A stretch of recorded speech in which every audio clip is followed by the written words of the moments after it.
Hello friends, welcome back to my channel. How it works? After a long time, I am uploading tutorials on the 5G protocol with the series title as 5G in Shorts. In this, I'm going to provide you short videos on 5G protocol topics. I will try to cover as many topics as possible. This will help you to understand the concepts in detail, concept wise in short time. So if you have not subscribed to my channel, please consider subscribing now and share it with your friends. So today's topic is signaling radio bearers in 5G. We all know signaling radio bearers are the radio channels that are used to send the signaling messages from the UE to the base station subsystem or vice versa. So these SRBs are used to transfer both RRC and NAS messages. We all know in LTE there are three SRBs possible: SRB0, SRB1, SRB2, and SRB3. In 5G we have an additional SRB which is SRB3. This is not present in 4G. So conceptually, the first three SRBs, SRB0, SRB1, and 2, are the same between LTE and the 5G. If you know the SRBs in LTE, then you knew about the 5G SRBs. The newly added SRB, which is SRB3, is available in 5G NSE architecture when operating in ENDC dual connectivity mode. This SRB3 is an optional SRB. Network may configure or may not configure depending on the need. If SRB3 is configured, then the UE and the NR 5G node can communicate with each other directly without using the master E node B radio channel.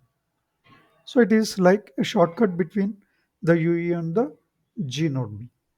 I will explain you about this SRB3 in detail in the following slides.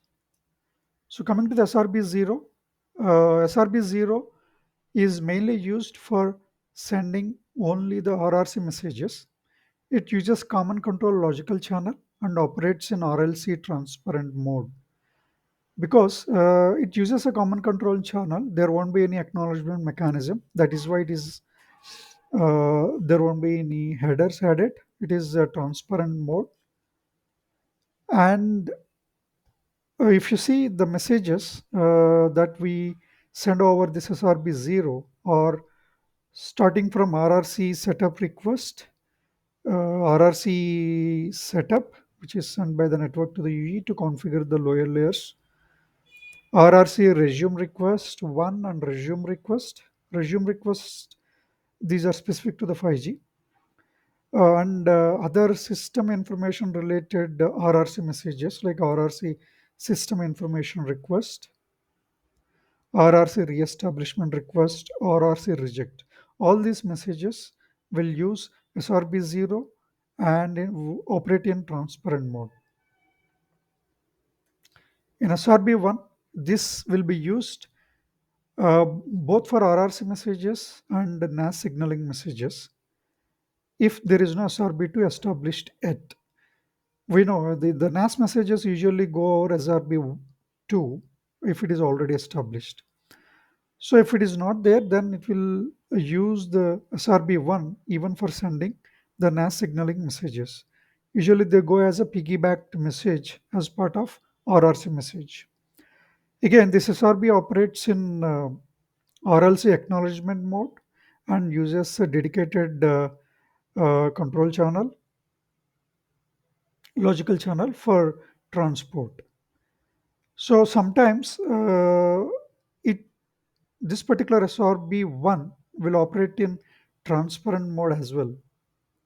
So the important messages that we see over this SRB1 are like RRC setup complete, RRC connection release, RRC connection reconfiguration, reconfiguration complete, measurement reports, RRC related messages for the mobility in connected mode from one RAT to the another RAT, from NR to LTE, etc. So these mobility messages will be initiated by the network or the G node B when handing over the UE from one cell to the another cell.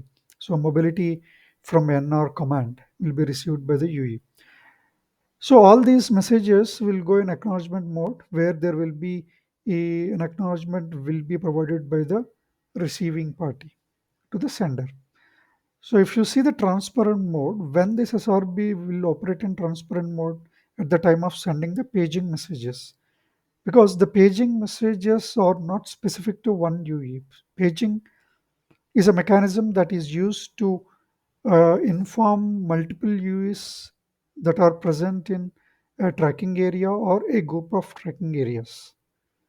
So whenever there is an incoming service, the network will page the mobiles in the tracking area because the UEs will be in idle state before actually availing the service.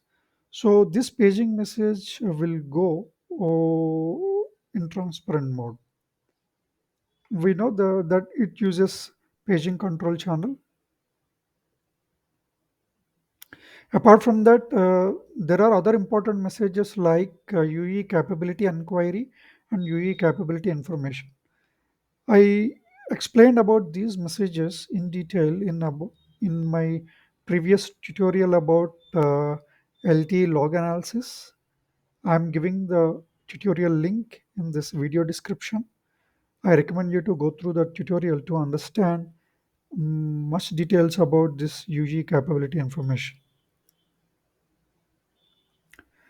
The third SRB is SRB2. It will be configured only after establishing the security mode procedure, and this will carry only the non-access stratum signaling messages. It will not carry any RRC specific information. So basically, the messages that are carried by this SRB are mainly to deliver to the core network, that is to MME in case of LTE and AMF in case of 5G. So the E node B or the G node B RRC will not process these messages.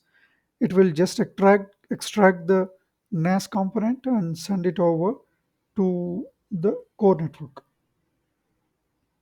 So the SRB2 is of low priority when compared with SRB1. So that means NAS messages are having less priority than the RRC messages that are sent on SRB1. Again, it uses a dedicated control channel and operates in acknowledgement mode.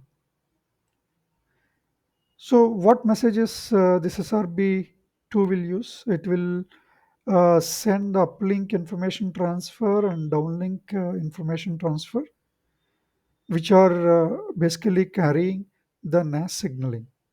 So this uplink information transfer and downlink information transfer are basically RRC messages or like containers to carry the NAS signaling messages inside. So these messages will not be processed at the receiving end by the RRC. It will just extract the NAS container and hand it over to the core network. SRB3, as I said, it is newly added in 5G when operating in non-standalone mode, ENDC mode. This SRB3 is managed by the G node B and it is not a mandatory signaling radio bearer. Depending on the network deployment, the need or the application, it will it may create an SRB3. It may configure the SRB3. And SRB 012 are controlled by the master E node B, and SRB3 is controlled by the secondary node B, that is G node B. So this SRB3, because it's a direct communication between the G node B and the UE, so they can transfer RRC messages or they can exchange the RRC messages directly without depending on the master E node B. If this SRB is not configured, then how the signaling flow happens? It happens via the LTRRC connection to the master E node B, and then master E node B will deliver those messages to the G node B over the X2 interface. By introducing this SRB3, we are reducing the overhead in transporting the G node B specific messages. So obviously you would have guessed what is the advantage of this. It will reduce the latency of the messages because this SRB3 will establish a shortest path between the UE and the G node B. So what kind of messages this SRB3 carries? Is it carries only specific RRC messages like measurement reports and measurement configurations between the G node B and the UE. All remaining RRC signaling happens over the master E node B, except these two messages RRC G node B reconfiguration for measurement reports and sending the measurement reports by the UE to the G node B. Actually, this will help the G node B to uh, quickly independently take decision to hand over the UE from one G node B to the another G node B. It will reduce the time. So the final concept is split bearer. I talked about these split bearers in my 5G initial tutorials. I'm leaving the links about those tutorials in the description. I suggest you to go through those tutorials to understand the split bearer concept in 5G. However, I'm going to touch upon in terms of the signaling split. So the split is applicable for both data radio bearers and signaling radio bearers in 5G. So in 5G, the signaling radio bearers that can be split are only SRB1 and SRB2. SRB0 and SRB3 cannot be split. So this splitting of signaling bearers will allow the UE to maintain two RRC connections simultaneously. One LTE RRC connection, another one is a 5G RRC connection. So when you are having two RRC connections simultaneously, then obviously there are two advantages. One is you can send the same message over the two RRC connections to the master E node B. So this will improve the reliability of the message delivery, right? So if we lost one signaling message, that is say over the LTE channel due to bad channel conditions, we lost the message. E node B was not able to receive or reconstruct that message. Then still there is a chance that it can receive the the other message, the same message over the 5G RRC connection, right? From via the G node B. So it is like using the diversity concept of the radio channel. So in this case, you are increasing the reliability of the radio channel. So the another aspect is that you can use these two radio channels simultaneously and split the message that needs to be sent to the master E node B among these two channels so that you are using the more bandwidth to quickly deliver the entire message to the master E node B. This is more obvious in case of data transfers, but in case of signaling, mostly it is for the reliability. Like in 5G, we have ultra reliable and low latency services, right? Where they are very sensitive to the delay or sensitive to uh, not receiving the messages, right? In such kind of services, this split bearer concept will be very handy.